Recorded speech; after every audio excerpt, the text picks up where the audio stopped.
Hello दोस्तों, स्वागत है आप सभी का एक बार फिर से DLS न्यूज चैनल पर। तो आज तारीख हो गई 12 सितंबर 2021, दिन संडे रविवार। बात करते हैं आज के मुख्य समाचार और टुडे ब्रेकिंग न्यूज के इस अपडेट वीडियो में नजर डालते हैं देश भर की तमाम बड़ी खबरों पर। आज के अपडेट में चर्चा करेंगे आंगनबाड़ी केंद्रों को लेकर सरकार एक नया नियम लागू करने जा रही है। वहीं इंडियन रेलवे को लेकर भी कुछ बड़े अपडेट है। टिकट बुकिंग वगैरह के नियमों में बदलाव होने जा रहा है। ड्राइविंग लाइसेंस को लेकर भी कुछ रूल्स बदलने जा रहे हैं। कुछ चीजें महंगी और कुछ चीजें सस्ती होने को लेकर भी बड़ी खबर आ रही है। आरक्षण वगैरह पर भी बड़ा अपडेट आ रहा है। ओबीसी आरक्षण के बाद जनरल पर भी एक सरकार का बड़ा फैसला है। वहीं श्रमिकों के मजदूरों के लिए भी सरकार की एक नई प्लानिंग है। साथ ही जानेंगे स्टूडेंट्स छात्र छात्राओं के लिए कुछ एजुकेशनल न्यूज अपडेट भी। मौसम समाचार पर भी नजर डालेंगे। कोरोना वायरस से संबंधित तीसरी लहर को लेकर वैज्ञानिकों की एक नई चेतावनी आ रही है। तो कुल मिलाकर के एक एक करके आज के 50 बड़ी ही इंपोर्टेंट हेडलाइंस न्यूज काम के महत्वपूर्ण बड़ी खबरों पर नजर डालते हैं फटाफट से। तो बिल्कुल आप बने रहिएगा मेरे साथ इस वीडियो में और एकदम पूरा लास्ट तक देखते रहिएगा। बिना टाइम वेस्ट किए सीधे ले चलता हूं पहले अपडेट में। तो देखिए बड़ी खबर, IRCTC रेल टिकट बुकिंग की प्रक्रिया में बदलाव कर रहा है। अब आपको कुछ डॉक्यूमेंट्स देने पड़ सकते हैं। जी हाँ, अभी तक जो दोस्तों भारतीय रेलवे का नियम है ना, उसके मुताबिक अगर आप महीने में 6 टिकट बुक करते हो तब तो कोई दिक्कत नहीं है, लेकिन 6 से ज्यादा टिकट अगर आप बुक करते हो ना, तब आपको IRCTC अकाउंट पर आधार कार्ड की डिटेल्स देनी पड़ती है। राइट, अब रेलवे नियम में यह बदलाव कर रहा है कि अब आप 1 या 2 टिकट भी बुक करोगे ना, तब भी आपको आधार कार्ड, पैन कार्ड या इस तरह की आइडेंटिटी इंफॉर्मेशन देनी पड़ सकती है। हालांकि फिलहाल इस पर सोच विचार चल रहा है। कंफर्म नियम अपडेट आएगा तो मैं आपको बता दूंगा। और बाकी इंडियन रेलवे को लेकर एक काम की खबर देखिए। टूरिज्म को इससे बढ़ावा मिलेगा। सरकार जल्द ही प्राइवेट कंपनियों को भी ट्रेन चलाने की सुविधा देने जा रही है। यानी कि रेल टूरिज्म को प्रमोट करने के लिए इंडियन रेलवे जो है ना, वो लीज पर ट्रेन के डिब्बे वगैरह किराए पर देगा दूसरी प्राइवेट कंपनियों को, जिससे कि प्राइवेट कंपनियां भी रेलवे का संचालन कर पाएगी और उस किराए का कमीशन सरकार को भी मिलता रहेगा। इससे एटलीस्ट फायदा यात्रियों को भी होगा, टूरिज्म को बढ़ावा मिलेगा। प्राइवेट कंपनियां भी ट्रेन से पर्यटन स्थलों वगैरह की सैर करवा पाएगी, है ना। इसके लिए हालांकि कुछ नियम कानून कायदे होंगे, तो उस मसौदे को लेकर रेलवे नए दिशा निर्देश भी तैयार कर रहा है। और ऐसे में पर्यटन के लिए लीज पर डिब्बे देगा रेलवे। सांस्कृतिक धार्मिक थीम पर चलाई जा सकेगी रेल। रूट और किराया क्या होगा ये ऑपरेटर तय कर सकेंगे। इसके अलावा प्राइवेट कंपनियां चाहेंगी तो रेल के डिब्बे खरीद भी सकेगी। बाकी दोस्तों रेलवे को लेकर और एक अच्छी खबर देखिए। राजस्थान के भी 7 जिलों से गुजरेगी बुलेट ट्रेन। मात्र 3 घंटे में पूरा सफर तय हो जाएगा। जी हाँ, हाई स्पीड बुलेट ट्रेन चलाना प्रधानमंत्री नरेंद्र मोदी की एक महत्वाकांक्षी योजनाओं का प्रोजेक्ट है। राइट, जिसके चलते देश के कई शहरों को हाई स्पीड बुलेट ट्रेन से जोड़ा जा रहा है। और इसके तहत अब देश की राजधानी दिल्ली और गुजरात की राजधानी अहमदाबाद को भी हाई स्पीड बुलेट ट्रेन से जोड़ने की सुविधा बनाई जा रही है। इस पर काम चल रहा है तेजी से। और सबसे अच्छी खास बात यह कि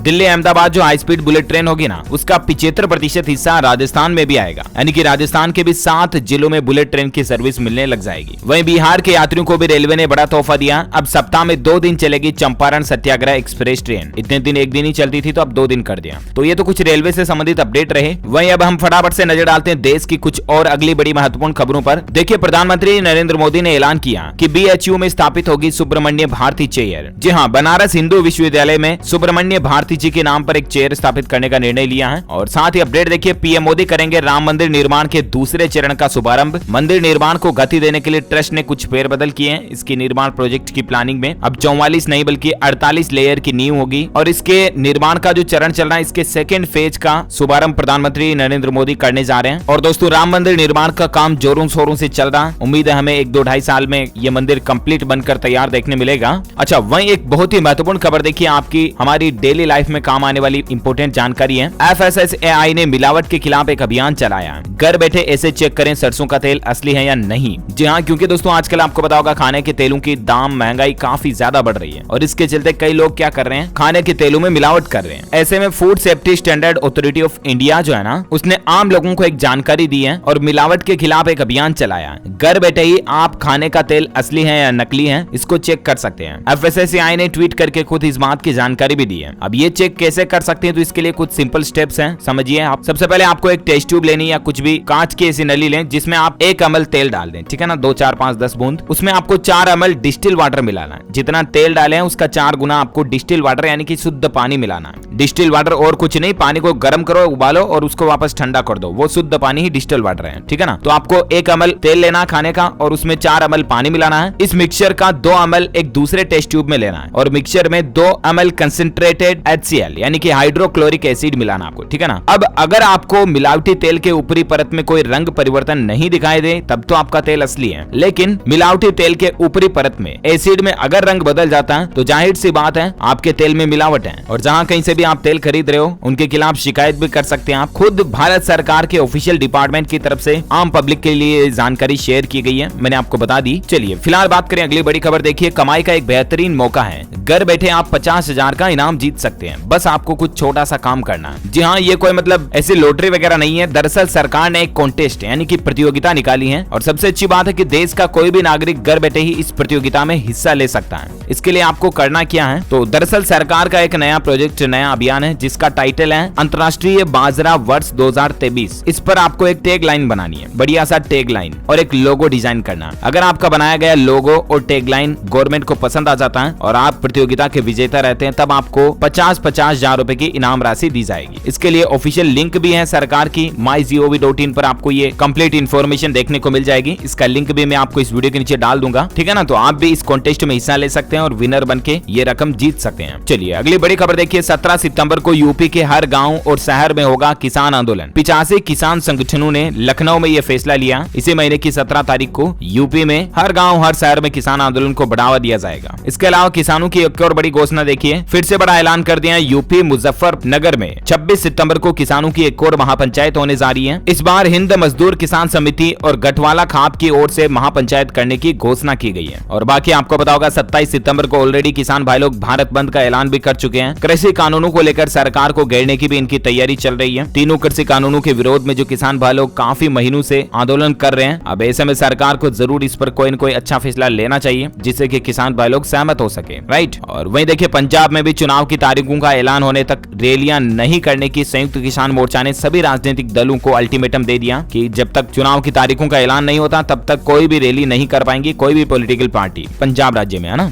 अच्छा अगली बड़ी खबर देखिए, अब हादसों पर लगेगी लगाम। हरियाणा सरकार ने एक नया ड्राइविंग मैनुअल बनाया है, लाइसेंस बनाने में नकल भी पकड़े गए। दरअसल हरियाणा सरकार सड़क दुर्घटनाओं और परिवहन विभाग में फैले दलालों पर अंकुश लगाने के लिए एक नई ड्राइविंग मैनुअल बनाई है। 96 पन्नों की मैनुअल को तैयार किया गया। ऐसे देखा जाए दोस्तों तो कुल मिलाकर के कुछ ऐसे न्यू रूल्स एंड रेगुलेशंस हैं जो ड्राइविंग लाइसेंस बनाने से संबंधित भी हैं और ट्रेनिंग वगैरह से संबंधित भी हैं, यातायात के नियमों से संबंधित भी हैं। इन बिंदुओं पर मैनुअल में जोर दिया गया है। इसका मकसद ये है कि सड़क एक्सीडेंट को कम किया जाए। डिटेल्स ज्यादा आप देख सकते हैं इसके बारे में। अच्छा वहीं बड़ी खबर देखिए, दीपावली का त्योहार आने वाला है और काफी बार आपने ऐसी खबरें देखी होंगी, ऐसे हादसे हो जाते हैं दिवाली के त्योहार पर, फैक्ट्रियों में आग वगैरह लगने के चलते एक्सीडेंटल घटनाएं आती रहती हैं, राइट। तो अब दीपावली पर जो अनार पटाखा आप जलाते हो ना, वो ऑटोमेटिक मशीन से बनेगा, इससे दुर्घटना का डर नहीं होगा। बाकी इतने दिन महिलाएं और मजदूर वगैरह मिलकर मैनुअली बनाते उसको, तो इसकी भी मशीन इस बार हमारे देश में आ चुकी है। वहीं उत्तर प्रदेश सरकार का एक बड़ा फैसला देखिए, अब आंगनबाड़ी केंद्रों पर आप भी दान कर सकेंगे खिलौने, जूते, मोजे वगैरह। आम लोग आंगनबाड़ी में आने वाले छोटे बच्चों को खिलौने, जूते, मोजे, फर्नीचर, किताबें, स्कूल बैग वगैरह ये दे पाएंगे। सामुदायिक सहभागिता बढ़ाने के लिए बाल विकास व पुष्ट विहार विभाग ने एक संघ ऐप लॉन्च किया और उस ऐप के माध्यम से आप रजिस्टर करके ये डोनेशन कर सकते हैं। ओके अगला अपडेट देखिए, बड़ा झटका है, अक्टूबर से गाड़ी चलाना और खाना पकाना महंगा हो सकता है। दरअसल दोस्तों सीएनजी और पीएनजी की कीमतें बढ़ने जा रही है और खबर आ रही है कि आम आदमी को झटका लगेगा। अगले महीने यानी कि अक्टूबर से ही 10 से 11% सीएनजी पीएनजी के दाम बढ़ सकते हैं। वैसे भी अभी देश में महंगाई का हाल क्या चल रहा है और इसी बीच ये खबर वाकई में आम आदमी के लिए थोड़ा झटका देने वाली खबर है। हालांकि दोस्तों भले ही सरकार ने खाने के तेल की कीमतों पर इंपोर्ट ड्यूटी घटाई है, यस्टरडे नाइट को ही मैंने आपको डीएलएस न्यूज पर इसको लेकर एक अपडेट बताया था कि सरकार ने कस्टम ड्यूटी में 5.5% की कटौती की है और इससे हालांकि खाने का तेल जो है ना वो 4 से 5 रुपए प्रति लीटर प्रति किलो तक सस्ता हो सकता है। बेश इंपोर्ट को 3/4 तक घटा दिया और इसके अलावा सरकार खाने के तेल की जमाखोरी वगैरह को भी रोकने के लिए बड़े कदम उठाने जा रही है। पिछले 48 घंटों के दौरान सरकार ने तेल को सस्ता करने के लिए 2 बड़े फैसले लिए और इसकी डिटेल जानकारी मैंने आपको इस वीडियो में बता रखी है अलग से डीएलएस न्यूज के ऊपर, तो आप चाहे तो उस वीडियो को जाकर के देख लीजिएगा। ओके फिलहाल देखिए अगला अपडेट, दिल्ली यूनिवर्सिटी के इस कॉलेज में स्टूडेंट्स की 2000 रुपए तक की फीस माफ रहेगी। इसी सत्र से ये लाभ मिलेगा। जी हाँ, दिल्ली विश्वविद्यालय संबंध राजधानी कॉलेज ने छात्रों को बड़ी राहत दी है और यहाँ पर इस बार छात्रों को 2000 रुपए तक का डिस्काउंट मिलेगा कॉलेज फीस में, है ना। वहीं अपडेट देखिए, दुकान जाने की जरूरत नहीं है, अब गूगल पे से ही आप सोना वगैरह खरीद पाएंगे। गूगल पे अपने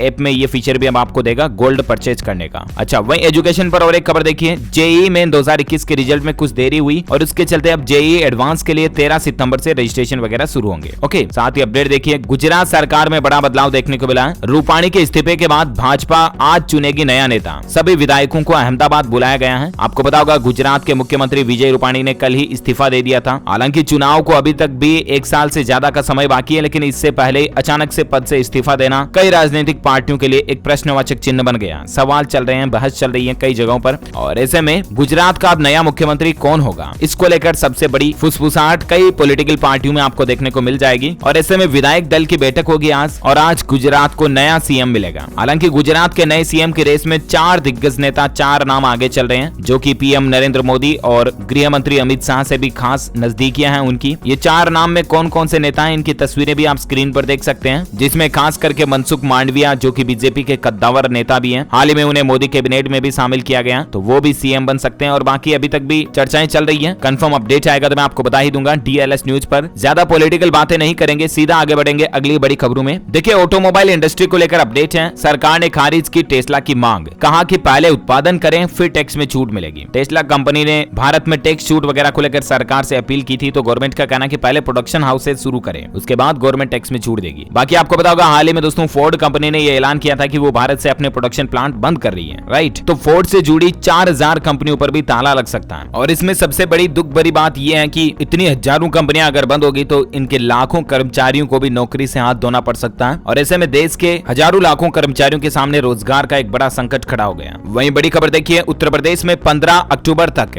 गड्ढा मुक्त हो सड़कें। यूपी के सीएम योगी आदित्यनाथ ने सभी अधिकारियों को मरम्मत अभियान शुरू करने के निर्देश दे दिए हैं। जो आए दिन सड़कों पर हमें खड्डे वगैरह देखने को मिलते हैं ना, तो यूपी के पूरे राज्यों में सड़कों की मरम्मत का एक अभियान शुरू किया जाएगा। और 15 अक्टूबर तक, एक महीने के अंदर अंदर यूपी के सभी सड़कों पर आपको खड्डे भरे हुए नजर आएंगे। ये एक बहुत ही अच्छी पहल है सरकार की, क्योंकि खड्डों वगैरह के चलते कई सारे एक्सीडेंट, दुर्घटनाएं भी हो जाती है ना। और बाकी देखिए, यूपी सरकार की ओर एक अच्छी पहल देखिए, बसों में शुरू होने जा रही है क्यूआर कोड से पेमेंट की सुविधा। खुले पैसों की भेजामारी जो है वो इससे दूर हो जाएगी, यानी कि यूपी की बसों में अब आप क्यूआर कोड से पेमेंट कर पाएंगे, यूपीआई वगैरह के जरिए, फोन पे, पेटीएम से, है ना। अच्छा देखिए, सरकार ने जो हाल ही में दोस्तों ई श्रम पोर्टल लॉन्च किया था ना, उसको बढ़ावा देने के लिए अब गवर्नमेंट एक नया अभियान, नई पहल शुरू करने जा रही है। देश के कोने कोने में मजदूर तक पहुंचाई जाएगी ई श्रम पोर्टल की जानकारी। कंपनियों और मजदूर संघों के साथ इसको लेकर गवर्नमेंट की एक बैठक भी हुई है। और ई श्रम पोर्टल निर्माण श्रमिक हो गया, रेहड़ी पटरी वाले, घरेलू कामगार, कृषि श्रमिक, दूध वाले, मछुआरे, ट्रक चालक सहित सभी असंगठित क्षेत्र के श्रमिकों की मदद करेगा और उनको इस पोर्टल से जोड़ा जाएगा। अब वो पोर्टल से कैसे जुड़ सकते हैं, कैसे क्या रहेगा, तो इसको लेकर लोगों को प्रेरित करने के लिए एक अभियान चलाया जाएगा देश भर में, ताकि श्रमिकों को जागरूक किया जाए और वो इस पोर्टल से जुड़ सके। इसके लिए सरकार ने एक टोल फ्री नंबर भी जारी किया है। अगर आप भी इस ई श्रम पोर्टल से संबंधित कोई सहायता, जानकारी लेना चाहते हैं तो इस टोल फ्री नंबर पर कॉल कर सकते हैं। नंबर आप स्क्रीन पर देख सकते हैं, 14434। ओके, वहीं अगला अपडेट देखिए, फिल्म कामगारों को मिलेगा 2 लाख रुपए का मुफ्त बीमा। दरअसल दोस्तों, यश राज फिल्म्स ने बॉलीवुड इंडस्ट्री को लेकर एक नई शुरुआत की है। यश चोपड़ा फाउंडेशन के साथ उन्होंने एक साथी कार्ड लॉन्च किया और इस कार्ड का मकसद यही है कि जो फिल्म इंडस्ट्री से जुड़े लोग हैं उनको 2 लाख रुपए तक का इंश्योरेंस फ्री में मिलेगा, है ना। अगला अपडेट देखिए, दिल्ली हाईकोर्ट ने एक बड़ा फैसला सुनाया है कि शारीरिक उपस्थिति के बिना शादी का पंजीकरण करा सकेंगे। जी हाँ, मतलब कि ये जो लव मैरिज वगैरह करते हैं ना, आजकल के लड़के लड़की, गर्लफ्रेंड बॉयफ्रेंड ज्यादातर भाग करके जो कोर्ट में शादी करते हैं, या कई लोग सिस्टमेटिक तरीके से भी कोर्ट मैरिज करते हैं, तो उनके लिए दिल्ली हाईकोर्ट ने एक नया नियम बना दिया कि अब शादी को रजिस्टर करने के लिए, पंजीकरण करने के लिए दोनों पार्टियों को फिजिकली रूप से प्रेजेंट होने की जरूरत नहीं है, यानी कि कोर्ट में उपस्थित होने की जरूरत नहीं है। वीडियो कॉन्फ्रेंसिंग के माध्यम से भी वो शामिल हो सकते हैं और उनका शादी रजिस्टर कर दिया जाएगा कोर्ट में अब, है ना। वहीं बड़ी खबर देखिए, झारखंड राज्य के मछुआरों के लिए अच्छी खबर है, बिना प्रीमियम के मिलेगा 5 लाख रुपए तक का बीमा का लाभ। झारखंड सरकार ने प्रधानमंत्री मत्स्य संपदा योजना के तहत मछुआरों के लिए बीमा योजना का लाभ देने के लिए 18 से 70 साल की उम्र भी निर्धारित कर दी है। पुरुष एवं महिला मछुआरे दोनों ही इस योजना का लाभ उठा सकेंगे, है ना। 5 लाख रुपए तक का इंश्योरेंस इनको फ्री में देगी अब गवर्नमेंट। अच्छा, खबरों का सिलसिला तो और भी कुछ जारी रहेगा, लेकिन इससे पहले फिलहाल वक्त हो चुका आज के मौसम समाचार पर नजर डालने का। देखिए, भारतीय मौसम विज्ञान विभाग की तरफ से किसानों के लिए भी अलर्ट आ रहा कि बंगाल की खाड़ी में बने लो प्रेशर एरिया के कारण इन राज्यों में भारी बारिश होगी। राजधानी दिल्ली में 77 साल का रिकॉर्ड टूट चुका है, इतनी बारिश देखने को मिल रही है। देखिए कुछ हेडलाइंस न्यूज, दिल्ली के हालात क्या चल रहे हैं। मूसलाधार बारिश से राजधानी दिल्ली एनसीआर के कई इलाकों में पानी पड़ गया, लोगों का बुरा हाल चल रहा है। ये देख सकते हैं, दिल्ली के आईजीआई एयरपोर्ट के रनवे पर भी पानी भर गया, पूरा तालाब की तरह भर गया एयरपोर्ट। 46 साल में इतनी बारिश पहली बार देखने को मिली है राजधानी दिल्ली में। इंदिरा गांधी एयरपोर्ट में भी पानी भर गया और उसके बाद राजधानी में ऑरेंज अलर्ट भी जारी कर दिया गया। वहीं राजस्थान राज्य के भी 7 दिन तक राज्य में मानसून एक्टिव रहेगा। भीलवाड़ा, टोंक, राजसमंद समेत कई जिलों में तेज बारिश से बिशलपुर बांध में पानी भी आया। जयपुर, अजमेर, टोंक के लिए राहत की बात है। वहीं मौसम पर और एक अपडेट देखिए, कुल्लू में भारी बारिश से घरों दुकानों में बाढ़ का मलबा घुस गया, लाखों रुपए का लोगों को नुकसान हो गया। अच्छा, उड़ीसा राज्य में भी अगले 2 दिन जमकर बरसेंगे बादल। आईएमडी ने कई जिलों के लिए उड़ीसा में भी ऑरेंज अलर्ट जारी किया। वैसे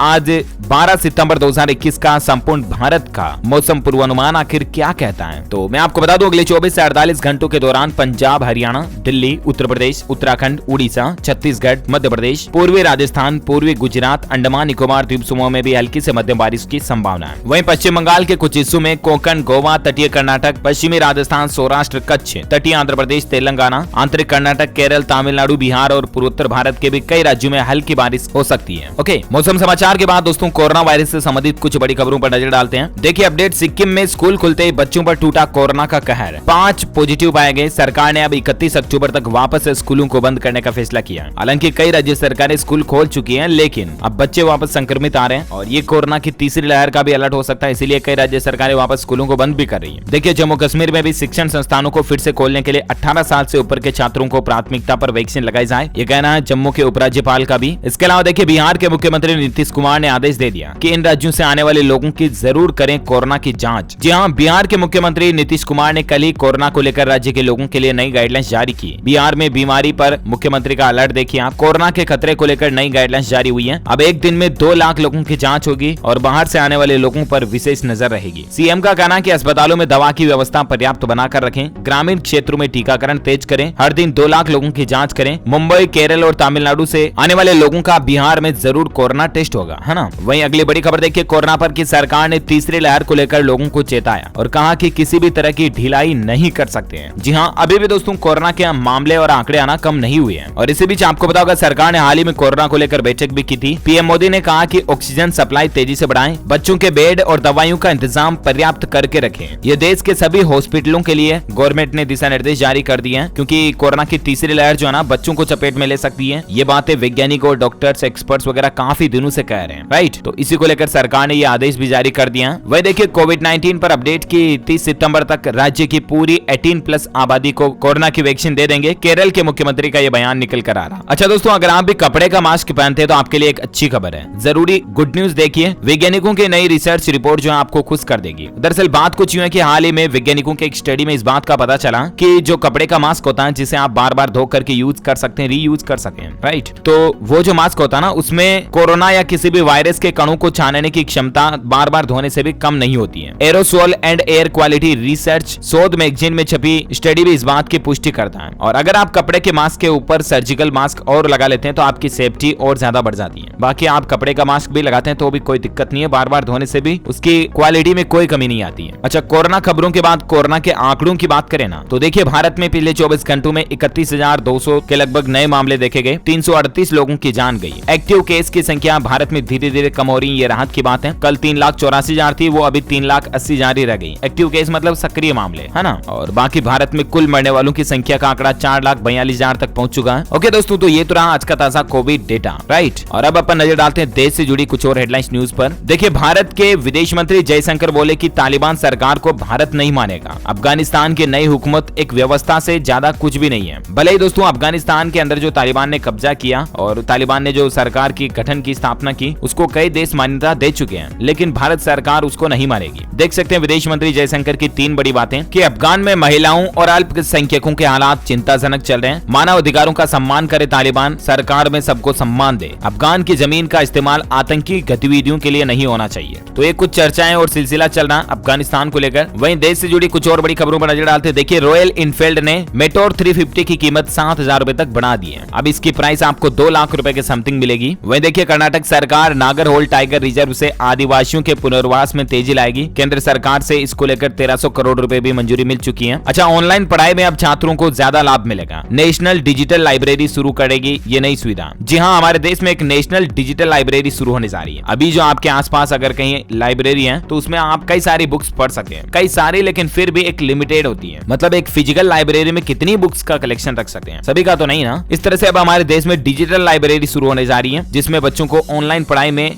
वाइड लेवल की किताबें पढ़ने का मौका मिलेगा, जो कि गवर्नमेंट की वाकई में बहुत अच्छी पहल है। इसमें देश दुनिया की अलग अलग हजारों किताबों का कलेक्शन आपको मिल जाएगा। बहुत जल्द ये डिजिटल लाइब्रेरी शुरू होने जा रही है। वही अपडेट देखिए, शिवसेना का बड़ा फैसला है, योगी आदित्यनाथ के खिलाफ उतारेगी मैदान में। उत्तर प्रदेश विधानसभा की सभी सीटों पर शिवसेना भी इस बार चुनाव लड़ने की प्लानिंग कर रही है। अच्छा, मध्य प्रदेश में ओबीसी आरक्षण के बाद अब सामान्य वर्ग को भी खुश करने की कोशिश चल रही है। मध्य प्रदेश के मुख्यमंत्री शिवराज सरकार ने एक नया फैसला लिया और वो ये कि शिव कुमार का कहना है कि आरक्षण के बीच सामान्य वर्ग के हितों का भी ध्यान रखना जरूरी है। जो सामान्य वर्ग के लोग आर्थिक रूप से कमजोर हैं, उन्हें संबल देने के लिए तेजी से काम किया जाएगा। वो सामान्य वर्ग के कल्याण के लिए काम करेंगे। तो कुल मिलाकर के अब सरकार जो ना जनरल लोगों को भी, जो गरीब वगैरह कैटेगरी में आते हैं, तो उनको वाकई में आरक्षण देगी, जिस तरह से ओबीसी SC ST को मिलता है ना वैसे। वही देखिए, अंडमान और निकोबार द्वीप समूह में कल ही भूकंप के झटके देखे गए। रिएक्टर स्केल पर 4.5 तीव्रता रही। उत्तराखंड में भी भूकंप के झटके आए, 4.6 तीव्रता के। हालांकि गनीमत रही दोस्तों की कहीं भी भूकंप से जान माल का नुकसान नहीं हुआ। अच्छा, 18 सितंबर को भारत की पहली लग्जरी क्रूज सेवा IRCTC लॉन्च करने जा रहा, और ये क्रूज सेवा के माध्यम से आप समुद्री इलाकों में नाव के माध्यम से भी आराम से सफर कर पाएंगे, है ना। IRCTC की ये देश में पहली ऐसी पहल है। वहीं देखिए, इकोनॉमी के मोर्चे पर सरकार को बड़ी राहत मिली है। जुलाई में इंडस्ट्रियल प्रोडक्शन में 11.5% की बढ़ोतरी देखने को मिली है, जो कि अभी कोरोना हालातों के बीच वाकई में बहुत ही अच्छा डेटा है। अच्छा, सरकार एक नया अभियान शुरू करने जा रही है, मैं भी डिजिटल 3.0। ये अभियान रेहड़ी वालों को भी डिजिटल पेमेंट सिस्टम में दक्ष बनाएगा। सरकार की अनोखी पहल देखिए।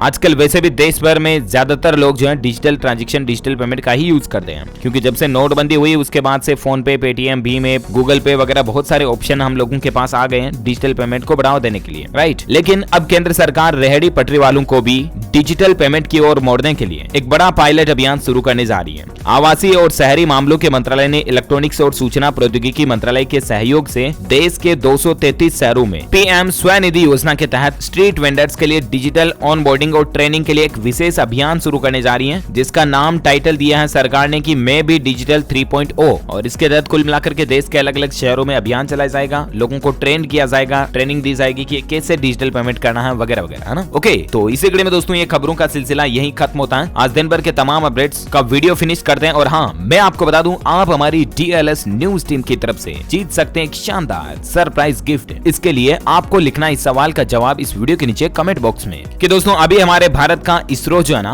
वो कौन से चंद्रयान मिशन पर काम कर रहा है। चंद्रयान 1, चंद्रयान 2, चंद्रयान 3, चंद्रयान 4, अभी किस पर काम चल रहा है। अगला मिशन किस चंद्रयान को लॉन्च करने की तैयारी में है इसरो, कमेंट करके बताइए। जो लोग इसका सही जवाब इस वीडियो के नीचे कमेंट बॉक्स में देंगे ना, वो रैंडमली सेलेक्ट होने पर आप हमारी DLS न्यूज टीम की तरफ से जीत सकते हैं एक शानदार HP कंपनी का लैपटॉप। आपको जीतने का मौका मिलेगा, जो कि गिव अवे के रूप में आप तक पहुंचा दिया जाएगा। ईमेल से आपको कांटेक्ट कर लिया जाएगा। ओके, इसी के साथ ही अगर आपको वीडियो अच्छा लगा तो इसे लाइक जरूर करना, लाइक करके शेयर भी करना अपने दोस्तों के साथ फेसबुक और व्हाट्सएप पर। और हाँ, अगर आप हमारे चैनल DLS न्यूज पर पहली बार आए हैं ना, तो चैनल को भी सब्सक्राइब करके बेल आइकन जरूर दबा देना, ताकि आपको रोजाना के ताजा अपडेट्स और काम की खबरें तुरंत आपके मोबाइल पर मिलती रहेगी। ओके, ख्याल रखना आप अपने आप का, अपने परिवार का भी। मिलेंगे अगले नेक्स्ट अपडेट में, तब तक के लिए thank you, take care, good bye, जय हिंद, जय भारत, वंदे मातरम।